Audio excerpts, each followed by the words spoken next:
Hindi titikom kanyang bibig. Sa taglay niyang kulit, tsak ika'y mapapaibig. Ang bibi mo at ang bibi ko. I love you! Love you, pare. Bibo!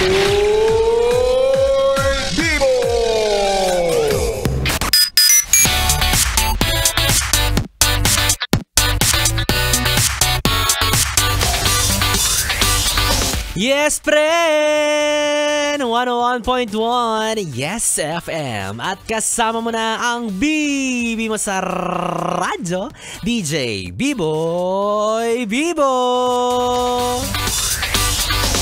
Bibi, kung ang pambansang puno ng Pilipinas ay Nara, ano naman ang pambansang dahon? Di vacation leaves. Ashishe! Kainis. Well, anyways, Bibi, tapos na naman ang maliligayang araw mo. Dumaan ng Sabado, Linggo, nakapag-leave ka ng Lunes, tapos holiday ng Martes at Miyerkules. Alam mo, hindi talaga laging Pasko, no? Darating at darating talaga yung araw na muli kang magiging mukhang stress. Ganun talaga. Alam mo, sabi nila hindi patas ang mundo, pero minsan fair din naman, oo. Hindi porket pumasok ako ng holiday, hindi ka na magbabalik trabaho. Well, look at you now. Nagpapawis ka na ulit sa kakatrabaho mo. Hindi na ako ulit naiinggit. Tapos at least nung Martes tsaka nung Miyerkules, double pay ako. Ikaw gumastos ka lang sa bakasyon. Nangiinggit si B-Boy. Walang mahalaga naman dyan. Lahat tayo ay pare-pareho pa rin na may binalik kang trabaho.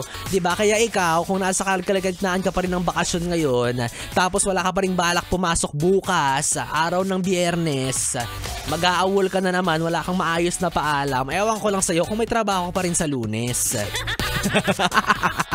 Okay, sipagsipagan mo na ha, Bibi. At para naman sa inyo na kasalukuyang nakahiga sa kama, nasa kalagitnaan ng kalsada o hindi naman kaya nakatulala habang naghihintay sa reply ng jowa. Oh, kawawa. Nangaasar si B-Boy Bibo tonight, no? Nako, isa pa man din yan sa mga nakaka-frustrate na feeling, no? Yung pinapaasa ka sa wala. Yung naghihintay ka sa wala. Ay, naku, nakakagigil talaga yung ganyan eh.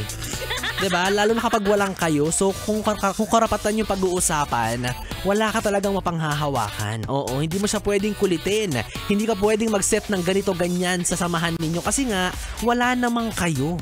Hindi ka pwedeng mag-demand ng kahit ano kasi nga, sino ka ba? Ano ba kayo? Tao. Alam ko. O, diba? Kaya siya, alam niya rin na wala siyang commitment sa'yo. Yet ikaw, kapit na kapit, tertiary yarn. Diba? To the point na nanlilimos ka na ng atensyon niya. Uy, grabe, wag naman kayong aabot sa ganyan. Na-try ko na yan, masakit sa tuhod. Masakit lumuhod ng lumuhod. O parang magmakaawa sa isang tao na magstay. Kung naman kung ano-ano iniisip mo, diba? Diba? Kaya minsan, diba, kapag nagsasabi ka sa kanya na, uy, baka naman pwedeng pansinin mo ko, baka naman pwedeng mag-reply ka sa mga messages ko. O, tas nasasabihan ka niya ng feeling entitled ka raw. Bakit? Sa'yo ba naman kasi mag-good morning, mag-good night, mag-I love you, mag-thank you, mag-lahat na. Diba? Sino ba namang hindi mafo-fall sa ganong tao? Tanungin ka ba naman ng, kumain ka na ba? Hindi pa eh. O diba, kahit sino rurupok sa ganong tanong. Kaya ikaw, Bibi, kung minsan mo nang naranasan yan o hindi naman kaya ay kasalukuyan kang nasa feeling ng taong hindi ka pinapahalagahan, deserve. Kaka-cellphone mo yan.